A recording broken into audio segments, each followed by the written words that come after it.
히브리서 4장 말씀을 같이 읽겠습니다. 1절 말씀부터 시작. 그러므로 우리는 두려워할지니 그의 안식에 들어갈 약속이 남아있을지라도 너희 중에는 혹 이르지 못할 자가 있을까 함이라. 그들과 같이 우리도 복음 전함을 받은 자이나 들은 바 그 말씀이 그들에게 유익하지 못한 것은 듣는 자가 믿음과 결부시키지 아니함이라. 이미 믿는 우리들은 저 안식에 들어가는도다. 그가 말씀하신 바와 같으니 내가 노하여 맹세한 바와 같이 그들이 내 안식에 들어오지 못하리라 하셨다 하였으나 세상을 창조할 때부터 그 일이 이루어졌느니라. 제7일에 관하여는 어딘가에 이렇게 일렀으되 하나님은 제7일에 그의 모든 일을 쉬셨다 하였으며 또 다시 거기에 그들이 내 안식에 들어오지 못하리라 하였으니 그러면 거기에 들어갈 자들이 남아 있거니와 복음 전함을 먼저 받은 자들은 순종하지 아니함으로 말미암아 들어가지 못하였으므로 오랜 후에 다윗의 글에 다시 어느 날을 정하여 오늘이라고 미리 이같이 일렀으되 오늘 너희가 그의 음성을 듣거든 너희 마음을 완고하게 하지 말라 하였나니 만일 여호수아가 그들에게 안식을 주었더라면 그 후에 다른 날을 말씀하지 아니하셨으리라. 그런즉 안식할 때가 하나님의 백성에게 남아 있도다. 이미 그의 안식에 들어간 자는 하나님이 자기의 일을 쉬심과 같이 그도 자기의 일을 쉬느니라. 그러므로 우리가 저 안식에 들어가기를 힘쓸지니 이는 누구든지 저 순종하지 아니하는 본에 빠지지 않게 하려 함이라. 하나님의 말씀은 살아있고 활력이 있어 좌우의 날선 어떤 검보다도 예리하여 혼과 영과 및 관절과 골수를 찔러 쪼개기까지 가며 또 마음의 생각과 뜻을 판단하나니 지으신 것이 하나도 그 앞에 나타나지 않음이 없고 우리의 결산을 받으실 이의 눈앞에 만물이 벌거벗은 것 같이 드러나느니라. 그러므로 우리에게 큰 대제사장이 계시니 성찬하시니 곧 하나님의 아들 예수시라. 우리가 믿는 도리를 굳게 잡을지어다. 우리에게 있는 대제사장은 우리의 연약함을 동정하지 못하실 리가 아니요 모든 일에 우리와 똑같이 시험을 받으신 이로되 죄는 없으시니라. 그러므로 우리는 긍휼하심을 받고 때를 따라 돕는 은혜를 얻기 위하여 은혜의 보좌 앞에 담대히 나아갈 것이니라. 아멘. 오늘은 히브리서 4장 말씀을 공부하도록 하겠습니다. 먼저 단락구분 1절부터 11절까지는 안식에 관한 얘기가 나오는데요. 아직 우리에게도 이 안식에 관한 약속이 남아있다. 그런데 이 안식에 관한 이 약속을 복음을 믿음으로 이걸 결합을 시켜라. 우리가 복음을 믿으면 이 안식의 약속에 참여한 자가 된다. 그런 뜻이죠. 구속사적 안식, 예수님께서 가지고 오신 구속사적 안식의 연속성, 이 연속성과 오늘의 순종 촉구. 안식의 연속성이란 건 뭐냐면은 애초에 하나님께서 천지를 창조하실 때 일곱째 날 쉬셨잖아요. 그게 첫 번째 안식이고 두 번째 안식은 여호수아를 통하여서 가나안 땅을 너희에게 주신다 하는 그 안식을 말하는 거예요. 그런데 그 성경에는 그러고 나서 그러면 이제 안식이 완성됐다 그런 말이 없어요. 예, 아직도 안식에 들어갈 자들이 남아있다. 그 누구냐? 우리다. 오늘날 우리는 어떻게 하면 안식에 들어가느냐? 하나님의 말씀에 대한 순종을 통해서 복음을 믿음으로 연합을 할 때, 복음을 우리가 믿을 때 그때 우리가 안식에 들어간다. 그런 뜻입니다. 그 다음에 이제 12절부터 16절까지가 두 번째 단락인데 심판의 정확성, 하나님의 심판은 정확하다. 오늘날에도 우리가 안식에 들어갔다고 해서 우리가 예수를 믿었다고 해서 심판이 없잖아. 있다. 그런데 우리가 이 약속의 말씀을 믿고 주의 보좌에 앞으로 담대히 나아갈 필요가 있다. 걱정하지 마라. 하나님의 말씀으로 핵심 가치가 드러났다. 그러니까 그 말씀을 믿고 담대함으로 그 초청에 응하여서 하나님의 보좌 앞으로 나아가야 된다. 그런 뜻이에요. 1단락이나 2단락이나 약간 내용이 비슷한 면이 좀 있죠. 먼저 안식에 대한 얘기를 하겠습니다. 아직 남아있는 안식입니다. 안식이 아직까지 열려있다. 무슨 말씀입니까? 안식이 가나안 땅에 들어가면 다 끝났지 않습니까? 아니다. 안식은 우리에게도 필요하다. 광야 세대는 왜 안식을 얻지 못했죠? 왜 광야 시대에 가나안 땅에 못 들어가는 자들이 많이 나와 있었잖아요. 지난주에 보면 누구였습니까? 네, 하나님의 말씀을 어기고 10번이나 불평하고 짜증내고 이렇게 하다가 못 들어갔다, 그런 뜻입니다. 오늘날에도 똑같아요. 여러분, 광야 생활이 행복할까요? 서울 생활이 행복할까요? 광야 생활이 더 쉽지 않았나? 아니 일 하나도 만나줘. 내가 농사 지지도 않아. 아침에 일어나 세질 때쯤 잘 잤다 하면서 망태기 하나 들고 가서 줍줍 하면 끝나. 가지고 와서 그걸로 떡 만들어 먹고 빵 만들어 먹고 뭐 이렇게 하여튼 시루떡도 만들고 송편도 만들고 이렇게 해서 과자처럼 또 과자 만들고 튀기기도 하고 이렇게 해서 먹으면 돼. 예. 밤에는 추울까봐 하나님께서 군불 떼줘. 낮에는 더울까봐 하나님께서 구름 딱 이렇게 가려줘. 야, 40년 동안 광야 생활 하니까 뭐 힘드는데 40년 동안 같은 바캉스 생활을 한 거야, 어떻게 보면은. 그런데도 이제 불평불만하면서 이제 하나님한테 대들고 이제 그랬죠. 지금 서울 생활 괜찮지 않나요? 난 좀 제발 나도 좀 청계천 가서 좀 놀고 싶어. 갈 시간이 있어야지. 제 집사람 나도 남 한자 쪽 갔다 올 수도 없고 의리가 또 있다 보니까. 광야 생활 때에는 믿음으로 하나님 앞에 순종도 못하고 맨날 투덜투덜 오늘 또 만나밖에 못 먹고 지겹다 지겨워, 그러다가 하나님한테 한 대 얻어맞고 막 이랬잖아요. 40년 동안 안 걸릴 텐데 그 짧은 기간 동안 견디지 못하고 또 가나안 너네들이 좋다 그러면은 너네들이 갈 가나안 땅에 한번 가봐라. 안 된다 우리는 안 된다, 도저히 안 된다. 거기가 안악자손이라고 아주 우락부락한 놈들이 있어가지고 걔네들 어떻게 쫓아내냐고, 우리 못 간다. 그래서 난리 법석을 피우면서 그냥 땡판 치면서 그냥. 그래서 하나님께서 화가 이렇게 나가지고 그러면 너네들은 못 들어가. 너희들한테는 이제 안식 없어. 그들은 광야에서 다 죽고 그 다음 세대가 가나안에 들어가죠. 정도였어요. 네. 그래서 광야 세대는 하나님의 말씀, 가나안에 대한 복음의 말씀을 듣고도 믿음과 결합시키지 못해서 그 안식에 들어가지 못했다. 우리도 똑같다 그 말이에요. 오늘날의 그 복음은 예수 그리스도를 통한 복음입니다. 그래서 예수 그리스도를 믿음으로 우리가 안식에 들어가는 거예요. 할렐루야. 근데 오늘날도 마찬가지다. 이 복음을 너희들이 들었다. 교회 생활 잘하면 되는데 뭐 이런저런 핑계를 대면서 뭐 목사님이 어떠니 뭐 장로님이 어떠니 설립교회 갔더니 그냥 밥을 주는데 뭐 이렇게 하면 여러 가지 불평불만하면은 똑같다 그 말이에요. 믿음으로 복음에 결합을 해야 됩니다. 저도 큰 교회 작은 교회 다 다녀보고 그랬지만, 도시교회 시골교회 다 다녀보고 그랬지만은 핵심은 똑같아요. 큰 교회는 큰 교회대로 불편함이 있고 갈등이 있고, 작은 교회는 또 작은 교회대로 또 불편함이 있고 또 갈등이 있고 그래요. 어디가 더 좋습니까? 물론 큰 교회가 더 좋죠. 제가 왜 모르겠어요. 근데 작은 교회가 그것이 좋다고 하면 좋은 건데 큰 교회가 더 좋은 경우도 있고 작은 교회가 더 좋은 경우도 있어요. 그러니까 여러분들은 기왕 작은 교회에 왔으니까 작은 교회에서 좋은 점을 찾으시기를 바랍니다. 그렇게 하시면 돼요. 조금 이제 그런 거 있죠. 큰 교회 가면은 약간 사람이 워낙 많다 보니까 무슨 일을 하든지 간에 어떤 책임감이 더 강해져. 왜냐하면은 하나님 볼 때가 아니라 교인들이 볼 때 내가 좀 멋있게 보여야 되고 잘 보여야 된다는 그런 생각을 해요. 큰 교회들은 어쩔 수 없이. 그래서 그런데 복은 교인들이 주는 건 아니잖아. 복은 하나님이 주는 거니까. 하나님이 너는 작은 교회니까 뭐 복은 100만 원어치만 받아라. 너는 큰 교회니까 너는 한 200만 원어치 복 받고, 그러시는 분은 아니잖아. 여러분 열심히 신앙생활 하시기를 바랍니다. 이런 말 들어야 될 사람들은 오늘 다 결석했는데 큰 교회도 마찬가지야. 큰 교회도 대예배 때만 사람 많지.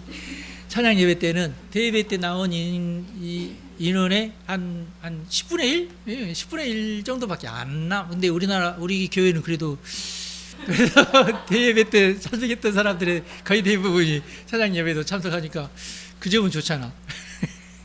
뭐야 이게 무슨 위로야 뭐야.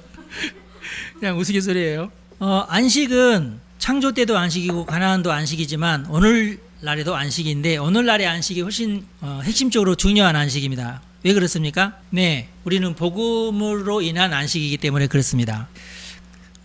가나안이 그래도 낫지 않았을까요? 가나안 뭐 하면은 가나안 하면은 굉장히 그 이상적인 장소 아닙니까? 그렇지만은 오늘 말씀에도 보면은 여호수아가 참된 안식을 주지는 않았다. 미완성의 안식이었다. 참된 안식이 뭐냐? 물론 자기 일을 쉬는 것도 참된 안식인데 영적으로 보면은 자기 의의 노력을 내려놓는 것이 참된 안식이다. 그러면은 가나안에서의 안식은, 영적인 안식은 약간 부족했다. 왜냐하면은 하여튼 죄사함 받으려면은 적어도 바람의 공원 가서 비둘기 한 마리를 잡아야 돼. 근데 여러분들이 예를 들어서 이제 전세를 살지 않고 자가가 있다 그러면은 그런 사람들은 이제 절대 이제 비둘기 하나님께서 안 받아. 너는 임마 가난한 사람들한테 무슨 비둘기 이러면서 저리 가. 너는 적어도 양 한 마리. 그럼 양 한 마리 하면 10만 원에서 20만 원 한단 말이야. 뭔가 죄를 지었어. 용서를 받아야 돼. 우리는 가서 눈물 한번 흘리고 용서해 주십사 떨면서 기도하면 끝나. 왜냐하면 우리는 복음의 세대를 살기 때문에. 그런데 우리가 만약에 가나안 가서 안식을 받은다면은 최소한 양 한 마리는 잡아. 다들 집들은 다 있잖아. 거기서 안 살아서 그렇지, 그렇지? 그렇잖아. 조금 부자면은 소를 잡아야 돼. 누가 여기서 부자야? 권사님 부자신가? 엄마가 부자지 내가 부자가 어머니가 만약에 좀 잘못했다 그러면 소 잡아주셔야 돼. 네. 1년에 한 마리씩은 잡아야 돼. 와, 이게 어디야, 그게. 근데 우리는 이제 복음과 연합을 했기 때문에 얼마나 안식이 참 귀합니까. 그 다음에 복음의 능력이 뭐예요? 여러분, 복음의 유익이 뭡니까? 아주 예수의 보혈로 우리의 죄가 씻겨진다는 거. 이것이 너무나 복된 거죠. 근데 지금 이 히브리서를 읽는 사람들은 뭐예요? 이거 아니지 않나? 이거 가지고 너무 쉽게 내가 죄가 사한다 너무 좀 이게 잘 믿겨지지도 않고 소 한 마리 잡아야 그래야 그래도 내가 저 죄를 좀 내가 사했지 이런 느낌이 나는데 그동안 해왔던 어떤 이력 때문에. 근데 뭐 회개도 잘 안 하시거나 그러진 않죠. 회개는 해야 돼요. 알겠죠? 그리고 남에게 손해 끼치면 어떻게 해요? 물어줘야 돼요. 기독교인데 나는 저기 예수님한테 잘못했다고 용서 받았기 때문에 나는 괜찮다고 이제 나는 손해 났는데요. 저는 예수님에 가서 다 용서 다 빌었습니다. 저 용서 받았습니다. 절대 안 돼요. 기독교인들 우리 한국 기독교인들 이거 정말 착각하는데 손해를 끼쳤으면은 배상을 해줘야 됩니다. 그렇지 않고는 하나님께서 예수님도 분명히 말씀하셨죠. 예물을 드리려고 제단에다가 예물을 드리는데 친구한테 내가 뭐 잘못한 것인데 그럼 그 예물은 다 가져가지 말고 그냥 제단에 놓고 가서 이게 굉장히 중요해요. 이거 가져가면 안 돼. 이대로 놔두고 가서 친구한테 미안하네. 자네 얼마나 손해났나? 10만 원 손해났나? 알겠니? 그리고 40만 원을 주고 40만 원 4배입니다. 4배. 왜 4배예요? 원금 10만 원, 이자 10만 원, 그 다음에 위로금 10만 원. 또 뭐가 있어요? 보상금. 이렇게 해가지고 징벌적 뭐죠? 그게 있잖아요. 미국에서는 그거 어마어마해요. 막 몇백만 달러예요, 그게. 조금 잘못했는데도 아주 경범죄 같은 경우에는 막 한 100만 원 아니고 한 1000달러 뭐 이런 식으로 해줘야 되고 조금 어떤 조그만 회사다 그래도 막 몇백만 달러 이렇게 해서 그 회사 다 망할 때까지 이렇게 벌금을 때리잖아요. 그건 4배도 아니야, 거기는. 수백 배야, 거기는. 그 나라는 좀 이상해. 그 나라 보면 좀 너무 심해, 하여튼. 워낙에 이제 빠져나가는 사람도 많고 그래서 그러겠죠. 그런 생각을 하고 있으면 기독교인들은 절대 다른 사람한테 어떤 손해 끼치는 일을 못하게 되겠죠. 그런 어떤 안전장치가 있어요. 그 다음에 우리 기독교인들의 안식은 신약 성경을 통한 기독교인들의 안식은 뭐냐면 생각외로 굉장히 많습니다. 그러니까 가나안보다도 복음으로 인한 안식이 훨씬 더 강력해요. 첫째, 죄 씻는 것이 너무나 간편해요. 구약 성경에 비해서. 소 한 마리 잡을 생각 해봐. 힘들죠? 여러분 10만 원 헌금할래요? 보람의 공원 가서 비둘기 한 마리 잡을래요? 비둘기 잡아가지고 와서 털 뽑고 가르고 기절시키고 하여튼 남자들은 그게 편할지 모르겠어요. 재밌기도 하고 그럴지 몰라. 근데 훨씬 더 예수의 보혈로 우리가 죄 사함 받는 것이 훨씬 더 편하다. 그 다음에 저주도 한꺼번에 끊어지잖아요. 그렇죠? 우리가 저주까지 끊어진다는 것이 너무나 좋고, 그래서 내게로는 저주가 끊어진다는 것이 참 좋아서 그 저주로 인해서 나에게 결국은 예를 들어서 한 400만 원어치의 손해가 발생하게 돼 있다. 그러면은 그 저주가 확 줄어듭니다. 이건 이제 성경에 나와 있지 않는데 제 경험으로는 한 100만 원 손해 날 것 한 10만 원 손해 나는 걸로 그치고 이런 거예요. 그러니까 훨씬 간편해진다는 거예요. 죄 사함이 간편해진다. 죄 사함은 간편해지고 뭐가 또 있냐 하면은 뭐가 구원이고 뭐가 복음이겠어요? 잘 된다는 거예요. 형통하다는 거예요. 그래서 우리 예수를 믿고 교회 생활을 통해서 일단은 첫 번째로 중요한 것이 안전해진다는 겁니다. 다시 말해서 사건 사고가 줄어들어요. 이게 복이에요. 다른 사람 같았을 경우에는 한 10번 병원에 가야 되는데 한 번 정도 가면 끝나요. 다른 사람 같은 경우에는 예를 들어서 취직이나 뭐 업무가 한 10 정도 어렵다면 예수를 믿고 하나님에게 복을 받고 예수의 보혈로 인해서 저주에서 끊어진 자는 그 길이 훨씬 더 간편하고 하나님이 도와주신다는 느낌을 막 받아요. 이게 있어요. 사건 사고도 많이 줄고 교회 생활을 통해서 이런 것을 느껴야 돼요. 그러니까 세속적인 삶을 사는 사람들의 삶을 한번 같이 옆에서 보면 좋아. 아, 이 사람들이 지금 몇 년 동안에 그동안 일어났던 일과 내가 예수를 잘 믿으면서 그동안 일어났던 일들을 딱 비교해 보면은 차이가 확 나요. 해볼래요? 한번 만나서 너 그동안 뭐 어떻게 살았냐? 그래서 어떻게 됐어? 그래서 어떻게 됐어? 계속 파 물어보면은 그 12개월 동안 일어났던 핵심적인 얘기 쭉 나올 거 아니야. 사건 사고가 많아. 소리 난 것들이 많고. 근데 내가 예수를 믿고 12개월 동안 살아온 것과 쭉 비교해 보면은 차이가 확 나요. 정말 비교해 봐요. 그리고 이제 교회 생활을 하면서 그냥 대충 하는 사람과 충실하게 하는 사람과 또 차이가 나요. 우리 하나님은 하여튼 정확하게 계산하셔서 뿌린 대로 거두게 하시는 하나님이시다. 이것만큼은 분명합니다.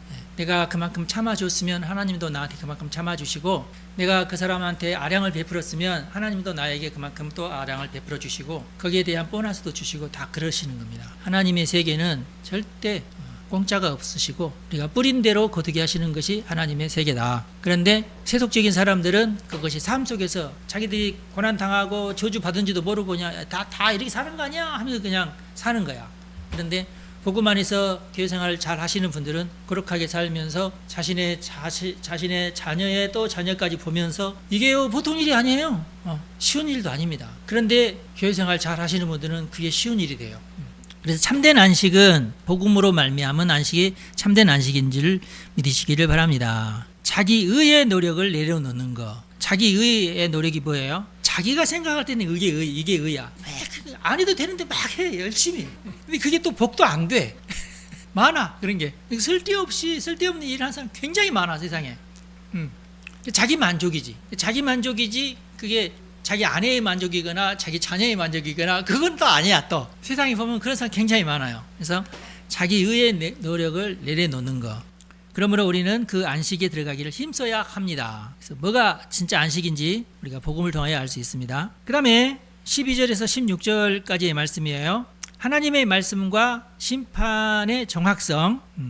하나님의 말씀은 살았고 활력이 있으며 운동력이 있다 그 말이죠. 양쪽 날이 있는 칼보다도 더 예리하다. 영혼과 혼과 관절과 골수까지 갈라놓는 칼이다. 이 칼은 말씀입니다. 말씀의 칼이라고도 하죠. 하나님의 말씀은 정확하다. 나노 공정까지도 잘라내는 그런 정교함을 보이시는 것이 하나님의 말씀이다. 이 말씀이 살아있다. 우리의 심장과 골수까지 막 쪼개기까지 하듯이 우리들의 실체를 아주 낱낱이 이렇게 밝히시는 말씀이다. 이게 다른 어떤 문학작품과 달리 이 성경이 가지고 있는 특색이에요. 오늘도 우리가 시편 2편 말씀을 가지고 잠깐 공부를 했는데, 말씀에는 이런 것들이 무궁무진해요. 이런 말씀의 어떤 깊이라는 것이 무궁무진해요. 그리고 정말 놀랍습니다. 하나님의 말씀은 정말 하나님이 쓰신 책이에요. 놀라워요. 연구하면 연구할수록 저도 막 놀래요. 그래서 하나님의 말씀을 정확하게 읽으면 하나님 말씀 앞에서 회피할 수가 없어요. 우리가 이게 진실이구나, 이게 진리구나, 이게 하나님의 뜻이구나, 하나님께서 이렇게 역사하시는구나, 다 우리가 느끼게 됩니다. 그래서 우리가 하나님의 말씀 앞에 서면은 마치 제단 앞에서의 정밀한 검사와 같아요. 수술을 앞둔 환자가 초음파 검사, 여러 가지 검사, 엑스레이 검사로부터 시작해. 엑스레이는 너무 이제 요즘 안 하지도 않죠. 하긴 하는데 아주 그냥 어마어마하게 세밀하게 우리의 그 환부나 병의 근원을 쫙 보잖아요. 요즘에 암이 이제 거의 다 정복돼 있다고 봐야 돼요. 지금 우리 장로님한테 물어보니까 아직까지는 보험에 적용이 안 된다고 그러는데, 유전자 추적이라는 것이 이제 몇 년 전에 나와가지고 암의 유전자를 검사, 암덩어리를 떼어내서 그 암덩어리의 유전자를 쫙 사람마다 다 달라요. 암 자체가. 예. 그래서 이제 항암제를 집어넣어서 에라 모르겠다, 이거 한번 해서 들으면 좋고 안 들으면 어쩔 수 없고 또 다른 거 넣고 이러면서 사람 몸이 망가지잖아요. 이제는 유전자를 나노 현미경으로 쫙 봐서 유전자가 이렇게 되어 있구나, 여기를 좀 약점이 있구나, 그러면은 유전자로 항암제를 만듭니다. 그렇게 해서 이 유전자를 가지고 있는 세포를 공격하도록 만들어요. 네. 유전인자 속에는 유전자를 자르는 유전인자, 그 유전인자를 붙이는 유전인자 있어요. DNA 가운데 거기에 있어요.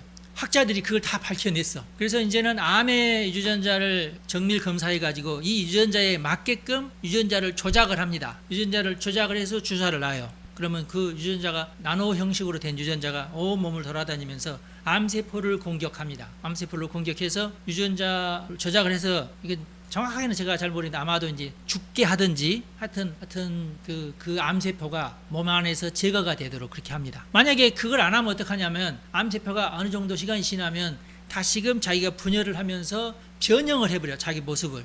그러면은 1차 핵분열, 2차 핵분열 이렇게 하면서 점점 자기가 자신의 모습을 이렇게 변형시키면서 암이 계속해서 증가가 돼버리는 거예요. 그래서 죽이고 나서 나중에 봐서 또 암세포가 또 있으면은 그 암세포를 또 잡아내가지고 그 암세포를 공격하는 유전자 조작을 또 해가지고 주사를 해요. 그러면은 그 암세포가 싹 죽어요. 그런 식입니다. 그러니까 인체에 크게 해가 되지 않게끔, 항암제에서 부작용이 많잖아요. 그런 거 없이 이제 암을 제거할 수 있는 단계까지 왔어요.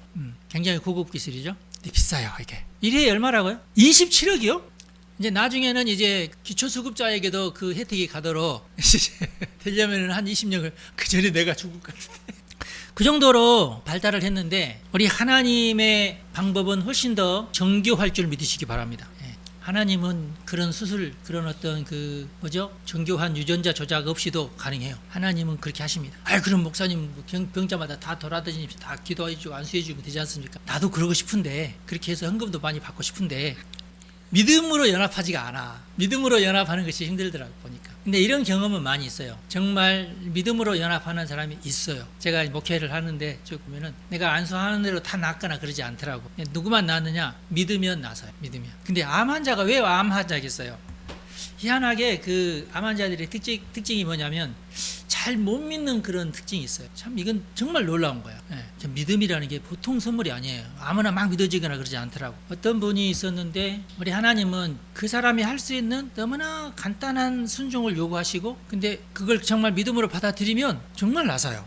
그런 경우를 제가 많이 경험을 했어요. 20년 전인가 어떤 분이, 목사님 세례를 받아야 되는데 왜요? 교회 나와서 받으시면 되죠. 아니 저기 병원으로 가야 됩니다. 병원으로 왜요? 저기 눈이 안 좋아가지고 퇴원을 못하고 곧 죽어야 되는데, 그래도 내가 너 세례라도 받고 죽어라. 그래서 그럼 내가 세례를 그러면 받고 죽겠다고. 그래서 나를 데리고 가야 되겠대. 그래서 갔잖아요. 조그마한 세례 그 용기가 있거든요. 휴대용 세례 용기. 그걸 가지고 이제 누군지 모르지만 하여튼 별로 가고 싶지 않는데, 또 우리 교회 그때 한참 나오고 뭐 그러셨기 때문에, 그분 남동생인가? 그래서 갔어요. 가니까 정말 눈을 이렇게 가리고 있더라고. 예배 한번 간단하게 드리고, 세례를 받을 텐데 받으실 거냐고. 네, 받겠다고. 그러면 신앙 고백이 먼저 필요한데 신앙 고백 하시겠냐고. 하겠다고. 그래서 이거 다 믿으셔야 됩니다. 내가 물어보면은 네, 아멘 하십시오. 예, 알겠습니다. 예수를 믿겠습니까? 예. 예수님이 구세주인 것을 믿겠습니까? 예, 믿겠습니다. 하나님 앞에서 죄를 회개하시겠습니까? 예, 회개하겠습니다. 그런 절차를 쭉 했어요. 그래서 내가 그러면 이제 다 아멘하고 그랬으니까 세례를 또 안 주면 안 되잖아. 그래서 내가 이제 세례를 베풀었어요. 이제 세례를 베풀고, 그 다음에 치유 기도를 또 안 할 수 없잖아. 아픈 사람한테 하는데. 그분은 이제 나 곧 죽는데, 이제 죽기 전에 세례라도 받고 죽자. 이제 이거야. 목적은. 예. 그래서 나도 아무런 이제 뭐 어차피 죽을 사람이니까 그래도 이제 하나님 도와주십시오, 치료해 주십시오라는 기도는 해야 되잖아. 그렇죠? 그래서 하나님 도와주시고 불쌍히 여겨주시고 치료해 주십시오 하고 왔어요. 퇴원을 해버렸네. 지금도 살아있어요. 그때 당시 50살인가? 50이 넘었나? 은행 지점장, 지점장 은행장이 아니고. 병원에서 죽지 말고 장례 치르라고 퇴원시킨다고 그렇게 했다고. 나보다 더 자세히 기억하고 있어요. 지금까지 살아있어요. 그렇게 살고 있어요. 근데 그런 경우가 많아요.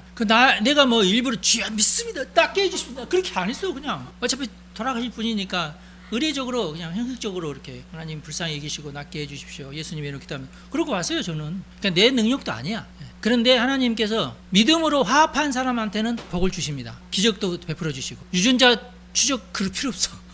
하나님은 그러신 분이에요. 그런데 안수집사까지 하고 저하고도 잘 아시는 분인데, 어떤 목사님하고 약속을 했어요. 목사님이 이제 내가 열심히 당신 위해서 기도해 줄 테니까 우리 같이 기도하자 그랬더니, 그분이 내가 정말 낫기만 하면은 내가 목사님에게 헌금을 많이 해서 목사님 교회 이사 안 했고 조그마한 교회였는데 하여튼 뭐 이사를 한다든지 뭐 어떻게 좀 리모델링 한다든지 뭐 그러게 있었나 봐. 그렇게 하겠습니다. 제발 저를 위해서 기도해 주세요. 알았다고 그래서 기도를 해 줬어. 나섰네. 예. 근데 그분이 나섰다고 너무 좋아서 하다가 어느 날은 등산도 막 가고 싶어서 등산 막 가가지고 근데 무슨 생각이 드냐면은 아까워서 자기가 가만히 생각을 해보니까 왠지 내가 이런 병이 안 걸렸는데 오진으로 아마 된 것 같은 느낌이 확 든 거야. 무섭죠?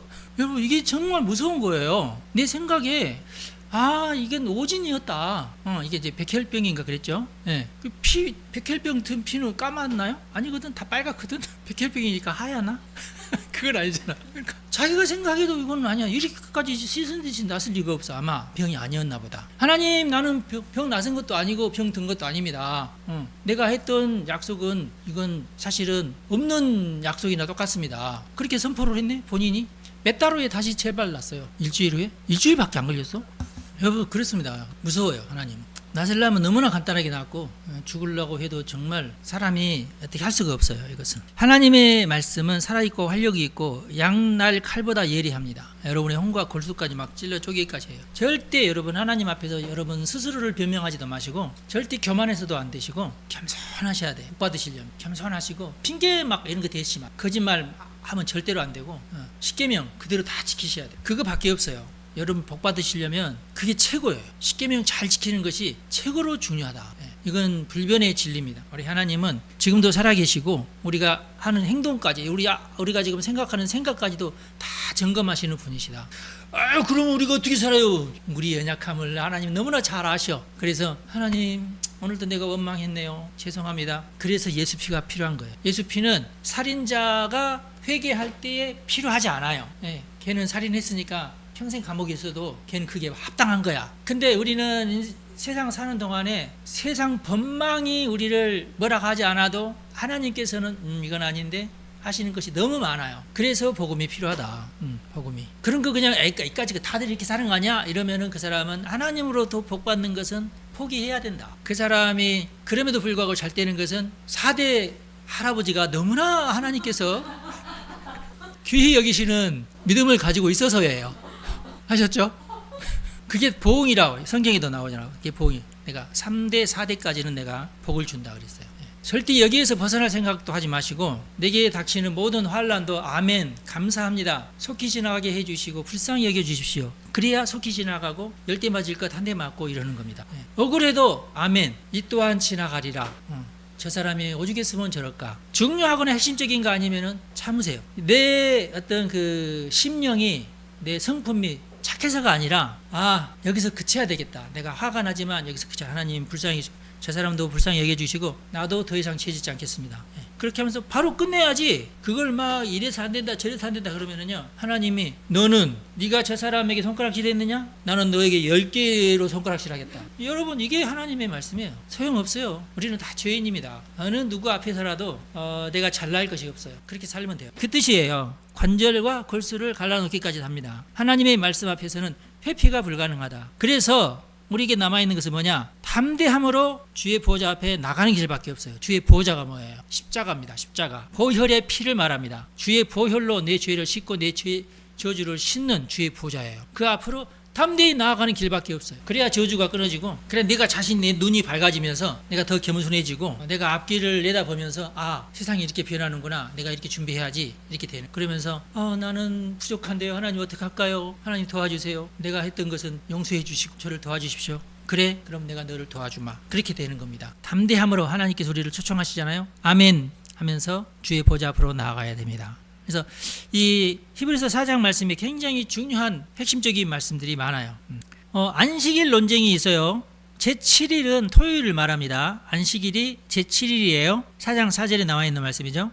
근데 초대교회 사도행전 그리고 신약성경 사복음서 뒷부분에 보면은, 사복음서 말고 다른 책에 보면은 초대교회가 주일에도 모였고 안식일에도 모인 모습이 나와요. 안식일에 모인 것은 왜 안식일에 모였냐? 유대인들을 전도하기 위해서 안식일에 유대인 성당에 가는 거예요. 전도 목적이죠. 그리고 주일에도 예배를 또 드렸어요. 그건 주일 예배죠.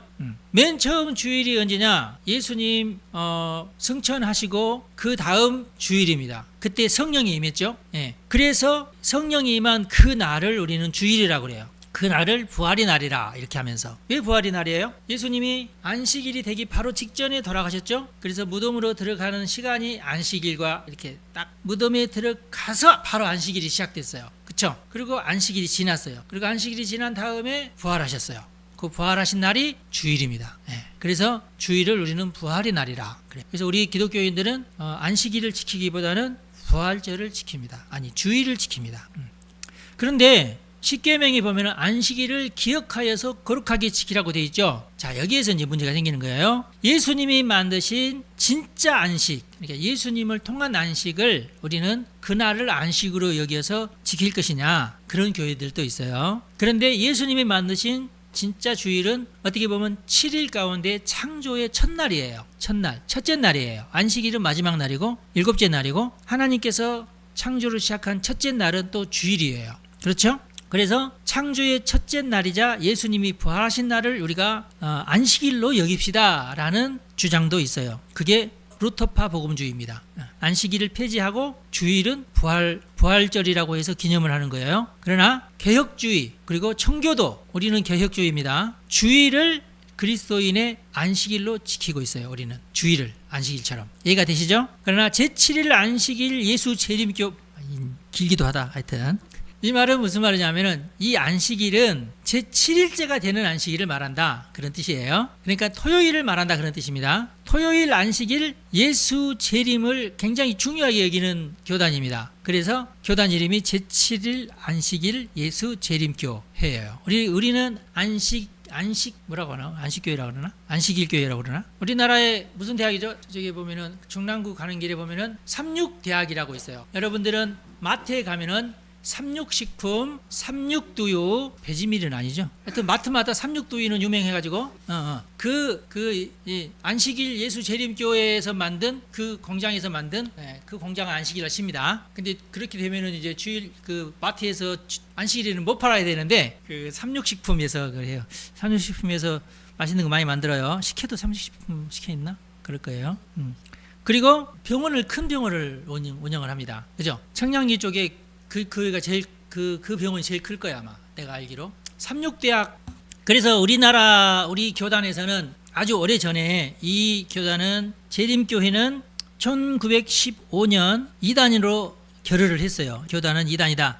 근데 제가 연구를 해보니까 안식일에 관한 얘기 말고는 비슷비슷해요. 다만 굉장히 율법주의적이야. 왜냐하면 안식일을 지키자는 것 자체가 그 계명을 잘 지키자고 하면서 거기에 부합되지 않으니까, 구약에 있는 대부분의 계명이나 이런 거 신약에 와서는 안 지켜도 될 계명 말고는 거의 대부분을 막 지켜요. 일부러 막 지켜요. 그래서 이분들은 계명을 지키는데 굉장히 특화된 교단이에요. 또 이 교단의 특징이 뭐냐면 예수님의 재림을 예언한 걸로 유명해요. 그래서 안식교단이 그때 미국에서 굉장히 활발하게 많이 이렇게 부흥이 됐는데, 어떤 여자분이 계셨는데 예언을 하시는 여자분이 계셨는데 예수님이 언제 재림하신다 하는 예언을 하셨어요. 근데 그날 온 안식교회 성도들이 흰옷을 입고 무슨 산인가로 올라가가지고 예수님 만난다고 그렇게 하다가 안 와버리셨어. 잠깐 오시는 척이라도 했으면 좋을 텐데 안 와버리셨어요. 그리고 나중에 밝혀졌는데 이 여성 굉장히 유명하신 여성 지도자셨어요. 근데 이분이 누군가의 책을 그대로 읽고 그 책대로 이렇게 가르치다 보니까 그렇게 된 거예요. 근데 본인이 연구한 것도 아니고, 근데 본인은 내가 계시를 받았는데 이날 예수님이 오신다고 합니다, 이렇게 그냥 예언을 한 거예요. 그럼 결국은 이제 예언도 이제 망하고 이제 그 책도 이제 거짓말 책이라고 밝혀지게 되고, 본인이 또 쓴 책도 아니야, 다른 책이야. 그리고 그 후예들이 이게 사실은 이렇습니다, 우리가 잘못했습니다, 이렇게 했어. 그러니까 그래도 잘못을 인정을 하고 우리가 다시는 이런 실수를 하지 않겠습니다. 그러니까 그러면은 그 외에는 다른 큰 잘못이 없거든요. 그래서 그렇게 큰 잘못을 했지만 미국에서는 이제는 안식교인들을 이해하고 덮어주는 그런 분위기예요. 미국에서는 안식교인 2단이 아니에요. 근데 우리나라는 이미 총회에서 안식교인은 2단이라고 쾅쾅쾅 의사봉을 두드려 버렸네. 지금 와서 그러면 이 사람들 그럼 2단 아니라고 합시다. 누가 안 해. 누가 그런 안건을 안 올려. 그래서 그러면 그런 거 뭐 하지 말고 그냥 우리끼리 아는 사람끼리는 그냥 2단이 아닌 것으로 알고 같이 교류합시다 해서 학자들도 많이 서로 교류하고 지금은 그런 분위기예요.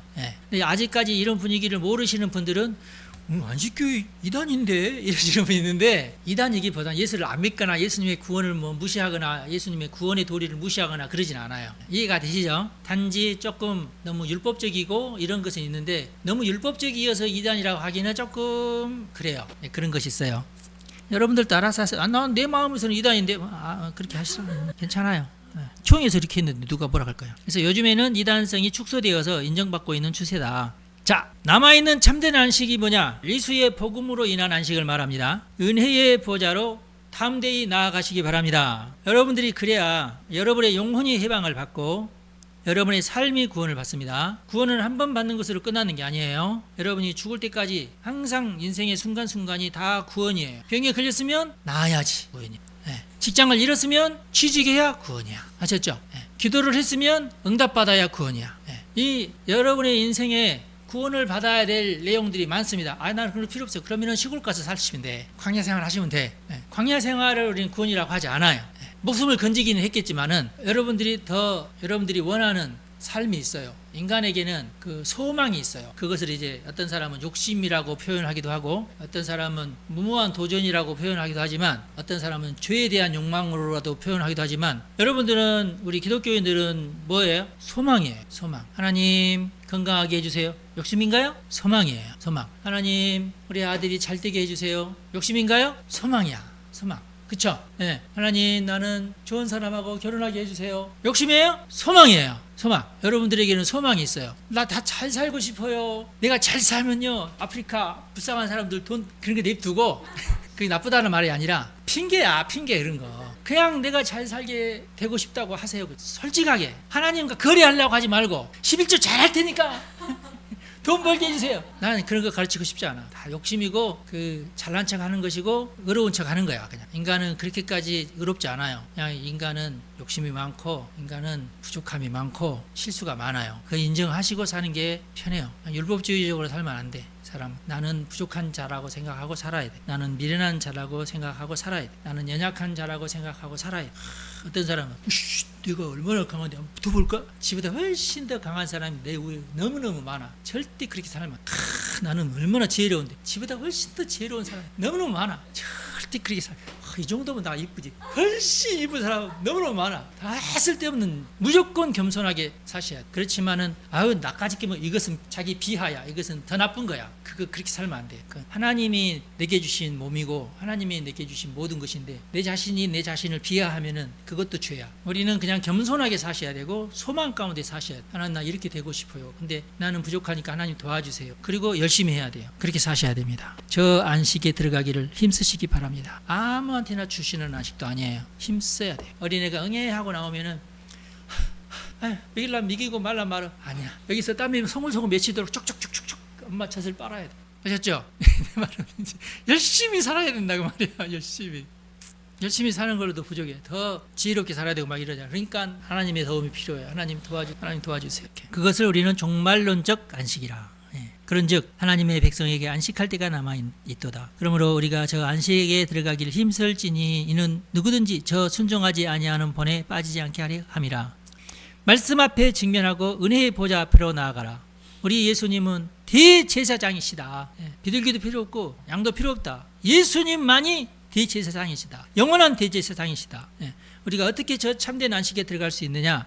하나님의 말씀을 의지해라. 하나님의 말씀은 살아있고 활력이 있고 좌우의 날선 어떤 큼보다도 예리해서 혼과 영과 및 관절과 홀수를 찔러 쪼개기까지 하고 너희 마음과 생각과 뜻을 판단한다. 여기에 걸리지 마라 그 말이에요. 겸손하라 그 말이에요. 하나님은 천재를 요구하시는 것도 아니고 하나님은 1등을 요구하시는 것도 아니고 그냥 겸손하게 하나님 내 자신의 실제 모습이 이렇습니다. 나도 죄인입니다. 그냥 인정하고 난 그래도 죄보다 낫잖아요. 아무 소용없어. 그렇다고 해서 내 죄가 사라지지도 않아. 그렇잖아요. 원망해도 소용이 없어. 부모가 나를 이렇게 낳았는데 아무런 소용이 없어. 절대 비교하지 마시고 그렇게 사세요. 그러면은 여러분들이 담대하게 주의 보좌 앞으로 나아갈 수 있고 여러분들이 아무리 여러분들 조상들이 막 켜켜이 저주를 쌓아도 주의 보혈로 다 돌파하고 승리하게 될 줄로 믿으시기 바랍니다. 할렐루야. 그게 이 히브리서가 우리에게 가르쳐 주시는 말씀이에요.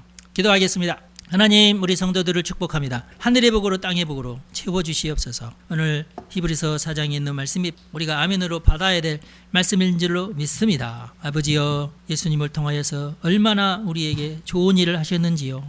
우리가 깊이 깨닫게 하여 주시고 하나님의 사람으로 하나님의 자녀로 살게 하시고 예수의 보혈로 승리하게 도와주옵소서. 우리 주 예수님의 이름으로 축복하며 기도합니다. 아멘. 여러분 축복합니다.